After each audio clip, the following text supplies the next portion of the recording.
High, সবার কি অবস্থা? আমার ছেলে আমার মাথার চুলগুলো একটু টেনে দিচ্ছে। আসলে কি শান্তি ওদের হাতের ছোঁয়াটা। এটা হচ্ছে আমার বড় ছেলে, সারাক্ষণ বাবার সাথে লাগিয়ে থাকতে পছন্দ করে। আমি অফিস থেকে আসলে আমাকে নিয়ে এগুলোই করবে সারাদিন। আর একটা ওর আব্বু, তোমার একটা অভ্যাস কি আছে বলো তো? আমি বাসায় থাকলে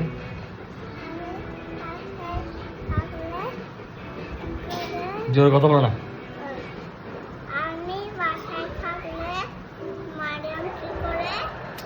আমি বাসা থেকে তুমি আমাকে নিয়ে কি করো এটা বলো না।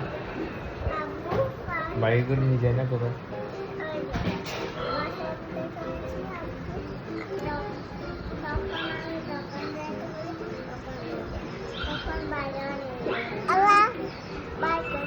বাইকে করে, ও বাইকে চড়তে বেশি পছন্দ করে।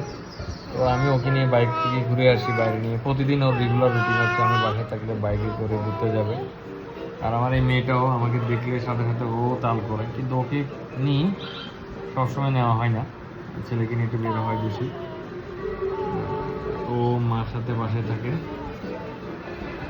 তো বেশি বেশি করে বাচ্চাদেরকে সময় দিবেন। আসলে এই সময়টা আমাদের জন্য অনেক বড় একটা পাওনা। এই সময়টা আমরা আসলে বাবারা মিস করলে মনে করবো যে একটা বড় একটা অনেক কিছুই মিস করে ফেলতেছি। কারণ ওদের এই সময়টাকে আমরা আজীবন তো পাবো না, ঠিক না?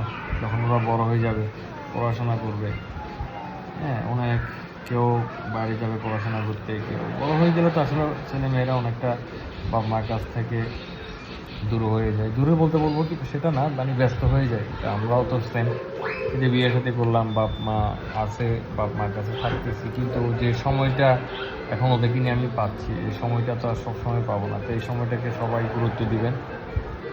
আমি অনেকজনকেই দেখছি, আমার ফ্রেন্ড সার্কেলের মধ্যে আছে, এই সময়টাকে তারা চায় যে বেশিরভাগ সময় বাইরে কাটাতে। হ্যাঁ, কারণ এই সময়টাকে ওরা অনেক বিরক্ত ফিল করে। একজনকে দেখছি, আবার সবার কথা না, তা আপনারা অন্যভাবে নেবেন না। তো আমি মনে করি আসলে এই সময়টা আমাদের জন্য খুব গুরুত্বপূর্ণ একটা সময়। যত ওদেরকে সময় দিবেন ওরা অনেক কিছু শিখতে পারবে আপনাদের কাছ থেকে।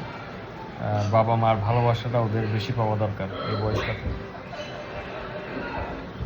ওকে, ভালো থাকবেন, কথা হবে ইনশাল্লাহ।